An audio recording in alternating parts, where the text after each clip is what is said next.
બાળકો પણ મકર સંક્રાંતિ આનંદથી મનાવી શકે તે માટે બાળકોને પતંગ ફિરકીને કીટ અપાઈ।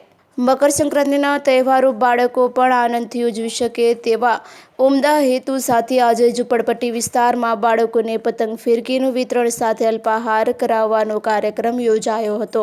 કવિતા મીરા સચદેની સ્મૃતિમાં વિતરણ કરવામાં આવ્યું હતું। સત્યમ સંસ્થા અને તાનારીરી મહિલા મંડળના સંયુક્ત ઉપક્રમે આજે પૂર્વ નગરપતિ અને જાણીતા દાતા અને ધારાશાસ્ત્રી શંકરભાઈ સચદેના પ્રમુખ સ્થાને બાળકોને પતંગ ફિરકી કીટનું વિતરણનો કાર્યક્રમ યોજવામાં આવ્યો હતો। આ કાર્યમાં સત્યમ સંસ્થા દર્શક અંતાણી અને અન્ય અગ્રણીઓ પણ ખાસ ઉપસ્થિત રહ્યા હતા। આ તકે જાણીતા ધારાશાસ્ત્રી અને પૂર્વ નગરપતિ શંકરભાઈ સચદે વધુમાં જણાવ્યું હતું કે બાળકો મકર સંક્રાંતિનો તહેવાર આનંદથી મનાવી શકે તેવા હેતુ સાથે કવિતા મીરા સચદેની સ્મૃતિમાં દર વર્ષે બાળકોને પતંગ ફિરકી કીટ આપવાનો કાર્યક્રમ યોજાય છે। તે રીતે આજે પણ આ કાર્યક્રમનું આયોજન કરવામાં આવ્યું છે।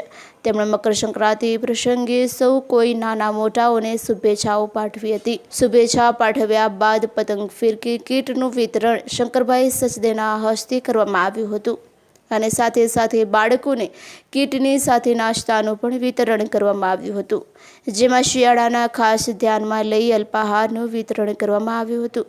આજના દિને આ કાર્યક્રમમાં સત્યમ સંસ્થાના અધ્યક્ષ દર્શકભાઈ અંતાણી, નરેન્દ્રભાઈ સ્વાદિયા અને શિવાંગ અંતાણી તેમજ અંકિતાબેન ધોકાઈ અને અન્ય લોકો ઉપસ્થિત રહ્યા હતા। તેમજ આ કાર્યક્રમ અલગ અલગ વિસ્તારોમાં બાળકોને પતંગનું વિતરણ અને ફિરકીનું કીટનું વિતરણ કરવામાં આવ્યું હતું। તેમજ પતંગ ફિરકી કીટમાં બાળકોને ધ્યાનમાં લઈને કીટ ખાસ બનાવવામાં આવી હતી। મકર સંક્રાંતિ એટલે આનંદનો ઉત્સવ, ઉત્સાહનો ઉત્સવ। અબાલ વૃદ્ધ સૌ પતંગ ચડાવી અને મકર સંક્રાંતિની મોજ માણે। એ દ્રષ્ટિએ સમાજના છેવાડાના છોકરાઓ પણ પતંગ ઉડાડી શકે એ દ્રષ્ટિએ દર વર્ષની માફક આ વર્ષે પણ ડૉક્ટર કવિતા મીરા સચદેની સ્મૃતિમાં સત્યમ અને તાનારીના માધ્યમથી અને ભાઈ શ્રી દર્શકભાઈ અંતાણીની રાહબરી હેઠળ પતંગ, ફિરકી, મુખવટો અને પીપળો એની વહેંચણીનો કાર્યક્રમ આજે રાખવામાં આવ્યો અને આપણે જોયું કે બાળકોએ ખૂબ જ આનંદથી, ખૂબ જ ઉત્સાહથી એ સ્વીકારેલ છે।